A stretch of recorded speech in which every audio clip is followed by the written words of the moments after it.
Have you ever been in a conversation with someone, perhaps someone you know very well, and felt that quiet, unnerving sense that something is off?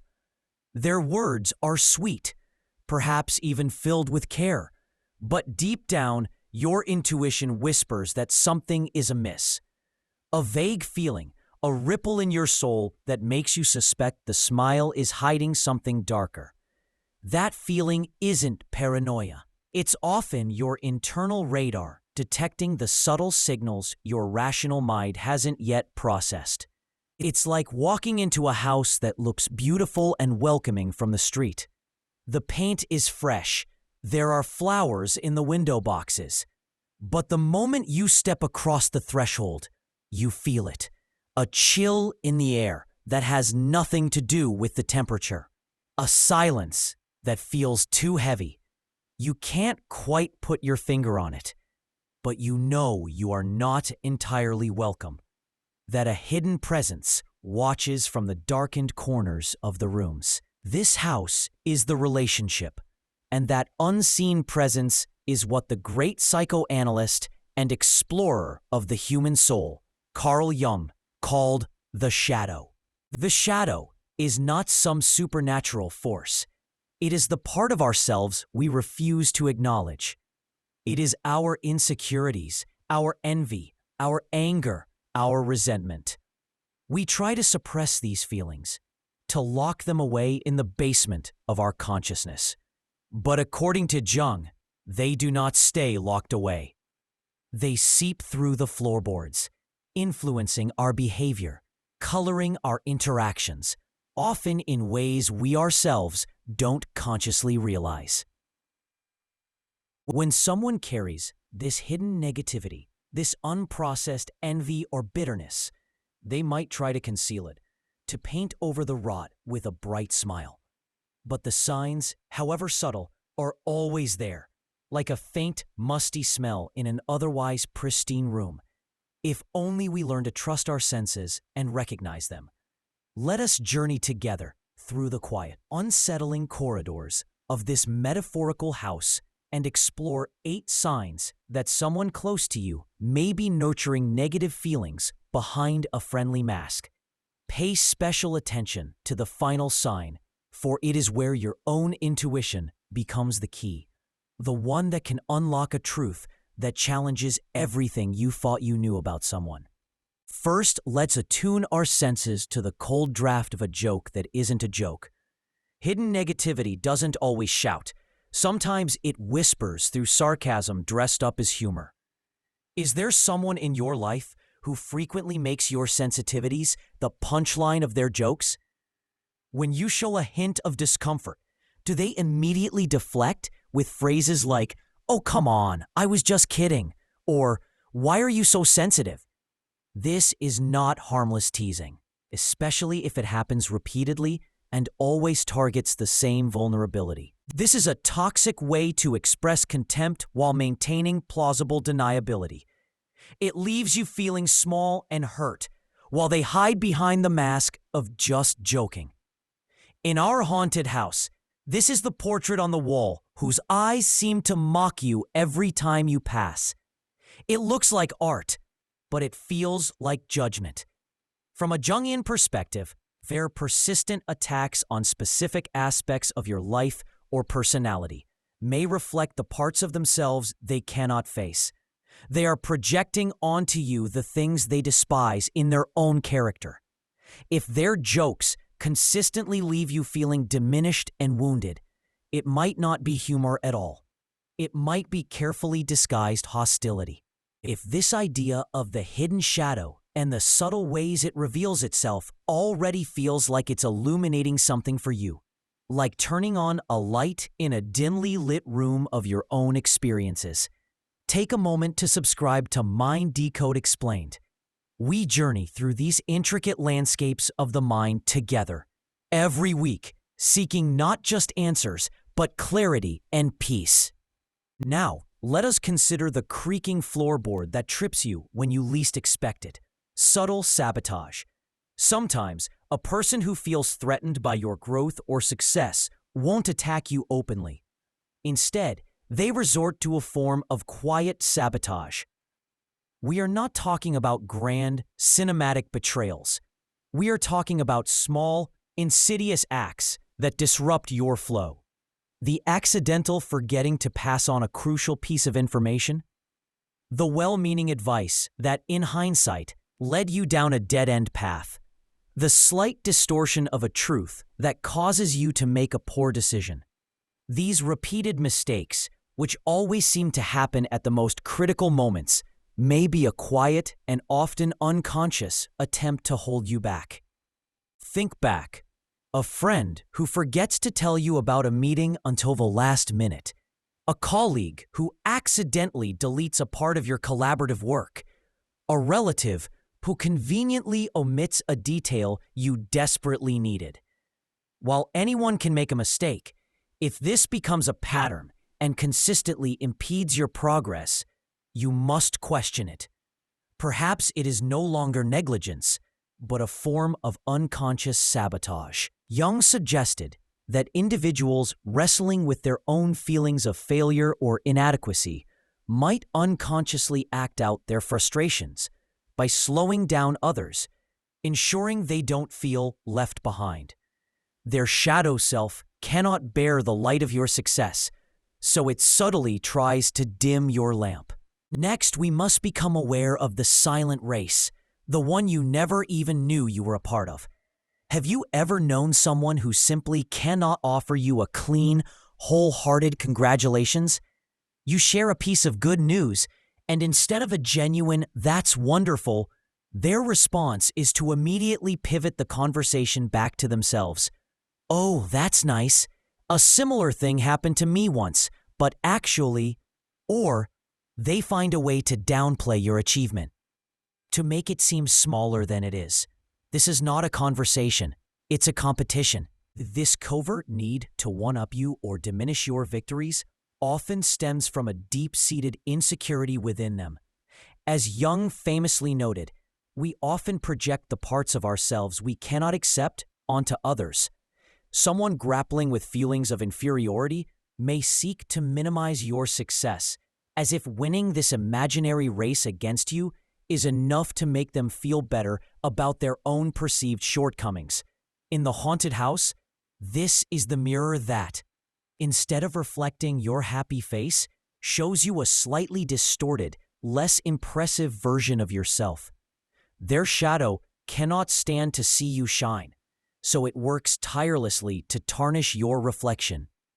Let's examine the empty echo of hollow goodwill. Those who harbor a secret dislike for you will sometimes don the most convincing mask of concern.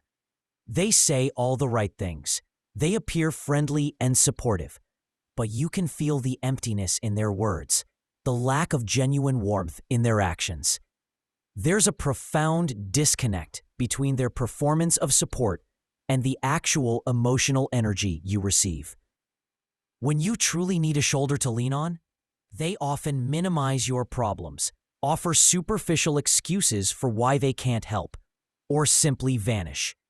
Pay close attention to their reaction when you succeed. Is their enthusiasm real, or is it forced, lukewarm, or followed by a strange silence? This disconnect, which the renowned researcher Brené Brown's work on empathy helps us understand, is the difference between true connection and mere performance. True empathy, she explains, is feeling with people. What you are experiencing here is sympathy at best, or a complete emotional detachment. Jung might describe this as an inability to form a genuine connection because their inner world is preoccupied. Deep down, it could be an envy they cannot admit, a resentment that your success highlights their own stagnation, or perhaps they see in you a reflection of a dream they once had but failed to achieve. Someone who genuinely celebrates you will not make your victory feel meaningless. Someone with a jealous shadow will always try to shrink it. Now, beware the caring controller, the one who uses the guise of help to exert control. Be cautious of those who constantly insert themselves into your life under the banner of I just want what's best for you. Their offers of help are often laced with criticism of your choices, doubts about your judgment, and the seeds of uncertainty. They offer constant advice that slowly erodes your self-confidence, making you feel as though you need their validation before you can make a decision. Why do they do this? Jung suggested that the need to control others sometimes stems from a fear of one's own internal chaos. When they cannot manage their own inner world, they find a sense of security by managing the external world, including the lives of others. That so-called care is actually a subtle form of manipulation designed to undermine your autonomy. In our metaphorical house, this is the guide who offers to show you the way, but only leads you down corridors that circle back to them, making you dependent on them for navigation. Genuine support empowers you to walk on your own 2 feet. It doesn't cripple you with self-doubt. Consider the whispers behind your back, gossip and judgment. Someone who holds negative feelings but lacks the courage to confront you directly will often choose the path of indirect communication. They spread rumors, engage in backbiting, or offer critical judgments about you to others, all in an attempt to diminish your reputation or social standing. Their motives can be varied. It could be envy of your success, a desire to elevate themselves by putting you down, or a fear that your influence is growing too large. Here again, Jung's concept of projection is paramount. Those who spread negativity about others are often saying more about their own insecurities and shortcomings than they are about the person they are targeting. The things they criticize in you are often the very qualities they fear or deny in themselves. Remember this: people rarely gossip about those they consider insignificant. If you are the subject of their conversation, it means you possess something that has captured their attention, even if their words are shaded with negativity. Protect yourself not by engaging in the drama, but by maintaining your integrity, being mindful of the personal information you share, and letting your actions speak louder than any rumor ever could. Let's look at the clash of sunshine and frost, the subtle envy of your success. True friends and genuine supporters light up when you succeed. They share in your joy. They are proud of your accomplishments, and they encourage you to keep climbing. But if someone is secretly harboring jealousy or resentment, they will find it almost impossible to hide their discomfort when good things happen to you. This can manifest in several ways: a lukewarm, dismissive, or curt response to your good news, backhanded compliments or praise that feels more like a polite formality than a genuine cheer, an attempt to minimize your success by attributing it to luck or calling it no big deal. They might immediately switch into a competitive mode rather than celebrating with you. In some cases, you might even notice them becoming distant, withdrawn, or irritable as you advance in your life. Your success becomes an uncomfortable mirror, reflecting their own feelings of inadequacy and dissatisfaction. Remember, someone who is truly for you will be happy for you. Someone who is pained by your achievements was likely never on your side to begin with. Finally, we arrive at the most powerful yet most subtle sign of all: the unspoken truth of nonverbal cues and your own gut feeling. While someone may be a master of verbal deception, negative emotions often leak out through their body language. That forced smile that never reaches the eyes, a tense posture when you are near, a fleeting micro-expression of contempt that flashes across their face for a fraction of a second. A phenomenon extensively studied by psychologist Paul Ekman, a consistent avoidance of eye contact, or simply an energy, a vibration that makes you feel uneasy and off. Jung himself placed immense value on the unconscious, noting that the body and the psyche rarely lie. Our intuition is exquisitely tuned to pick up on these nonverbal dissonances. If you consistently feel anxious, drained, or on guard around a particular person, even when they are being perfectly pleasant, trust that feeling. That is your internal warning system telling you that the facade does not match the foundation. It is the deep, unshakable feeling in our haunted house that even with all the lights on, you are not alone, and the presence with you does not wish you well. If you have to constantly ask yourself, is this friendship real? The answer is often embedded in the question itself. Recognizing these signs is the first crucial step, but protecting your own emotional peace is the vital next one.